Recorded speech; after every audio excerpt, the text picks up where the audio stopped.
The bed's fucked up again. I apologize.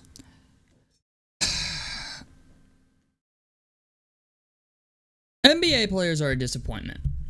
I'm gonna say this, man. NBA players are a fucking disappointment. Now, the reason I say this is because, well, Paul George opted out of his player option with the Los Angeles Clippers and is officially an unrestricted free agent. Good for him. The problem is, there are 3 teams that he is meeting with. All of them have an ass ton of cap space. You have the Philadelphia 76ers, the Orlando Magic, and the Clippers. Could they offer him more money? Yes. Are they going to? Probably not. They don't seem really bothered by Paul George because the fact of the matter is, Paul George wasn't even worth the $48 million player option he had with the Clippers. They just paid him an ass ton of money to get him there in the beginning. Paul George is 34 years old. He's still a very good player, but is he worth $50 million a year? I don't think so. I think $50 million a year is reserved for guys that just having them on your roster makes you an automatic playoff team, okay? And there's an argument to be made Paul George does that, okay? He did it with the Indiana Pacers. He went to OKC, had an MVP level season. You know, when he played in OKC, he was like, I think top 3 in MVP voting one year. Played with the Clippers, played with Kawhi Leonard. Then obviously James Harden came, but the health wasn't right. Paul George is a great player, but do I think he's in the Giannis, Steph Curry, Kevin Durant, do I think he's in the category of those guys? No. And the reason I don't is because Paul George, for the most part, is a 3-and-D wing. Yeah, he can do a little bit off the dribble, but I just don't have him revered in that category. And the reason I don't is because he has not won a ring, okay? That is my problem with Paul George. Paul George has made over $300 million in his basketball career. Now, the 3 teams he's meeting with are, as I said, the 76ers, the Clippers, and the Orlando Magic. The only reason he is meeting with those teams is because they're the only 3 teams capable of paying this man $50 million a year plus, or better. Here's the predicament, okay? 1, the Clippers understand at this point that even if they get Paul George back, it's like, yeah, you could make a decent run, but the problem with the LA Clippers has always been that two guys take up a vast majority of their cap space, and they can never put anything around them to get them any further than the first or second round, it seems, or if they're even fucking healthy enough to play. It seems like every year there is just something that prevents them from going all the way, right? Now, what if he goes to Orlando? Well, Orlando's a good team, but I don't know where the fuck people are pulling this narrative that adding Paul George makes them a contender. I don't see it. Even if they get Paul George is going to be the only guy they get to sign. And honestly, are we betting the house on Paolo Banchero and Franz Wagner to get you to the NBA Finals in an Eastern Conference that has the Milwaukee Bucks in it, the Miami Heat in it, whatever Philadelphia is going to do, the Boston Celtics and the New York Knicks? Is that what we're doing? I'm sorry, but even if Paul George goes to Orlando doesn't have a cold chance in hell of making the NBA Finals. They're a great defensive team, but they're way too fucking young. They're way too inexperienced. I'm sorry, Franz Wagner, I need to see more out of Franz Wagner before I can put any faith in that. Paolo Banchero is a good player, but still, he's a guy that is got to get a little bit more polished. The turnovers got to come down a little bit. He's a great player, but he's still very, very raw as far as being a guy who can take you on a deep playoff run. And I feel like if you're Orlando and you have to ride the back of Paul George to try and take you to the NBA Finals, it's not going to happen. It's just not. The East is too stacked. So that leaves Philadelphia. right? And Philadelphia, they want Paul George. But I'm telling you right now, Daryl Morey does not want to pay this motherfucker $50 million a year. And the reason he doesn't want to do that is because if you pay him $50 million a year, you still have to extend Tyrese Maxey, right?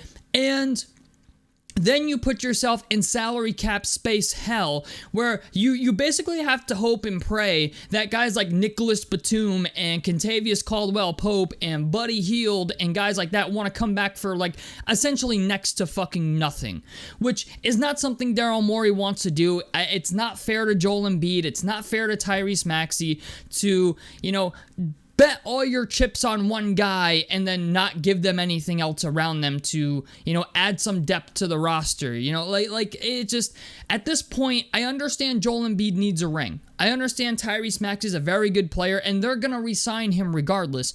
But the thing is, the Philadelphia 76ers have, I think, $70 million worth of free cap space, the most of any team in free agency, and Paul George is out here like, yeah, I want my money, fuck the ring.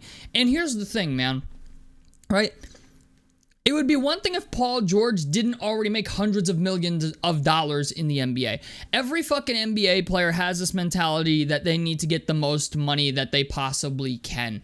And while I'm all for players getting paid, okay, I'm all for players getting paid, but the problem is, right? My problem is when everybody wants to see you win, right? Like, you are legitimately in the same fucking boat as Joel Embiid. And Joel Embiid is a league MVP.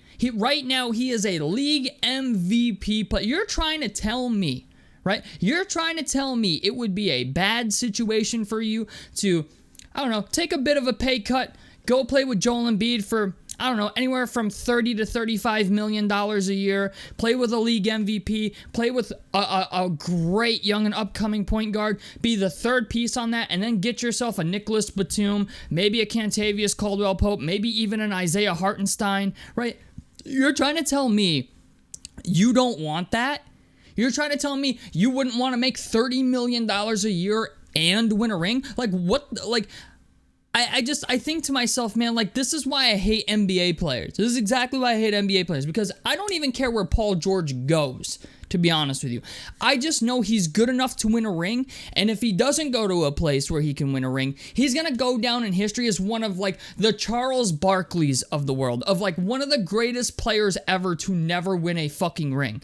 Okay, like, I just don't know if he just thinks him and Joel Embiid need to be in the same category when they retire, because they're both really, really good players, really, really talented, and instead of, like, doing the smart thing and, like, bro, we're acting like $30 million a year here is, like, at the end of the fucking world. You know what I'm saying? And the thing is, to be honest with you, if you're Philadelphia, like, DeMar DeRozan's still out there if you don't get Paul George. Klay Thompson is still out there if you don't get Paul George. Miles Bridges is even still out there if you don't get Paul George. Granted, Miles Bridges is not on the same spectrum. But either way, okay, the Philadelphia 76ers are going to be building a roster with a third star. Even if they bring back Tobias Harris for less money and then do something else, okay, because we all know Tobias Harris ain't making the same amount of money that he did in Philadelphia the previous time around.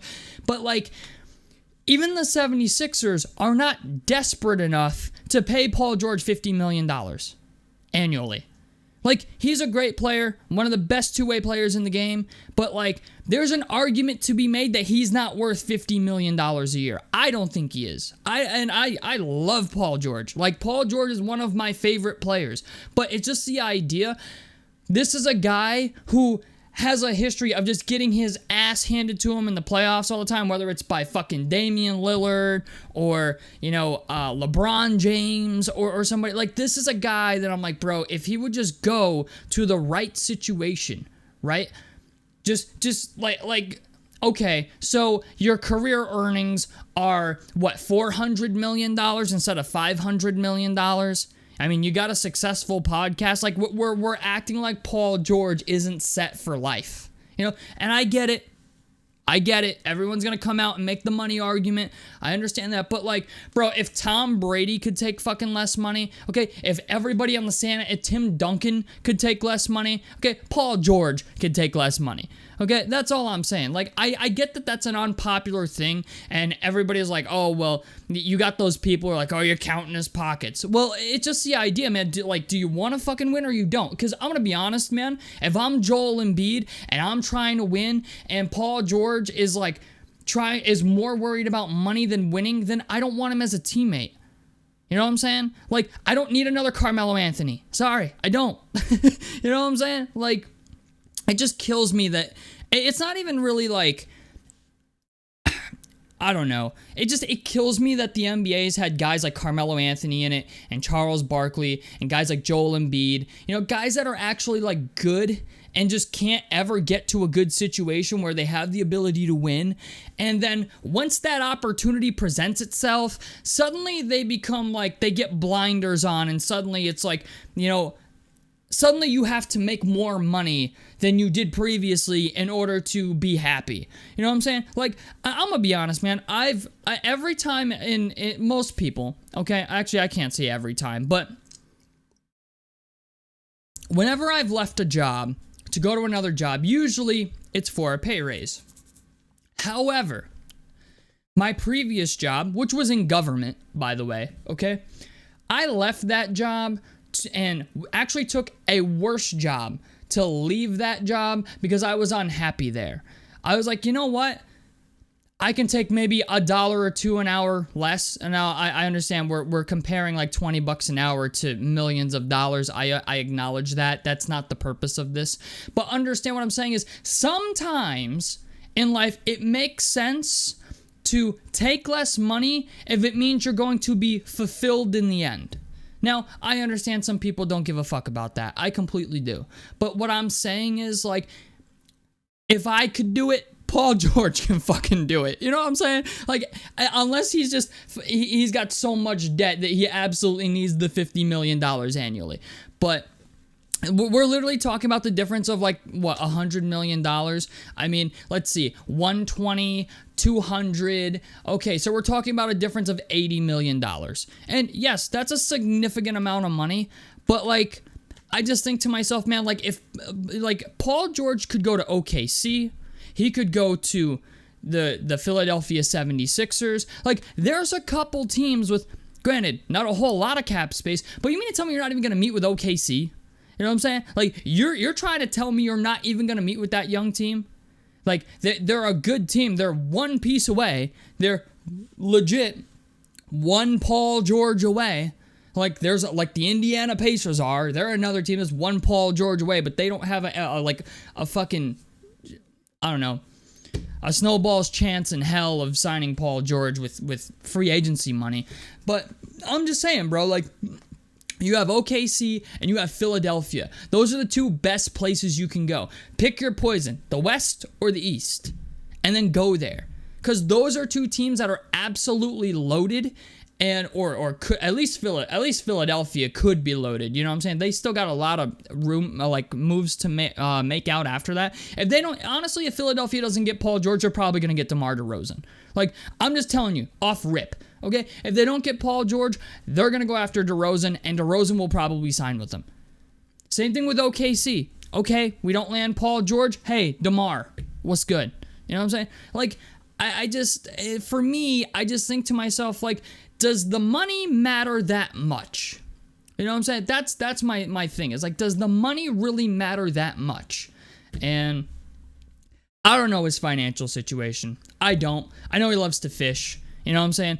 But it just, to me, I would love to see Paul George win a ring before he retires. Because, honestly, like, to be fair, I think it would be a really, really cool story, or just at least a cool narrative that's like Joel Embiid and Paul George, like the Boston Celtics, man, like the '08 Celtics. You had KG, Paul Pierce, and Ray Allen, three guys who had never won a ring, never even had a shot at winning a ring. And then Danny Ainge pulled them together, pulled some strings, you know, did some trades. And then, you know, Rajon Rondo got into the starting lineup. And suddenly, they were a championship team and won a fucking ring. That's for me. I just think I'm like, bro, like you have the ability to not only win a ring for yourself, but help Joel Embiid win a fucking ring, and Tyrese Maxey. You know what I'm saying? Like that, to me, that's the best situation. And if you're not going to do that, go to OKC. Don't waste your fucking time with Orlando and Los Angeles. I get the LA shit. I do. I understand the LA shit because his family's in LA. He's from LA. But I'm just like, bro, like, it just kills me, man. It kills me. Because, like, I'm a fan of the sport. And I'm just like, I really do not want to see Joel Embiid and Paul George retire without rings, because like I understand it's stupid, man. Like I understand Paul George is not responsible for what happens with Joel Embiid, but I'm just like, it'd be so cool. That's all I'm saying, man. It'd be so cool. But and like in the Eastern Conference is kind of loaded too now at this point. You know what I'm saying? You got the Bucks, you got Miami, Indiana's doing whatever Indiana's gonna fucking do. But the Knicks, the Celtics, you know what I'm saying? Like you could legit, like you're gonna have to see one of these teams anyway in the finals. You know what I'm saying? Like you could go out west. I don't know if like the Golden State Warriors are a team that I guess is a little bit intriguing because they're out in LA. But my problem with the whole thing is this. It's become blatantly obvious that Paul George only cares about money. And that's just, it's disappointing to me because I'm like, bro, like he's such a good player. And if he would just go to the right situation, like he could not only make like $35 million a year, and he could possibly win a ring. Just give himself the opportunity to win a ring. And it's just disappointing to me that it seems like he has just said, fuck it, I don't care. And you know what? That's fine, man. You reserve that right to tell your legacy to go fuck itself. And I understand that, like, you want to get paid, but I don't know, man. This reminds me of the time he had DeMar DeRozan on his podcast, and you know, we bring up the argument about guys who, like Ben Simmons, right? They were talking about how there's guys in the league with talent who simply don't want it, or you know, they don't want it bad enough. And when I hear that on his podcast, I'm like, oh, so DeMar DeRozan and Paul George both want to win rings, right?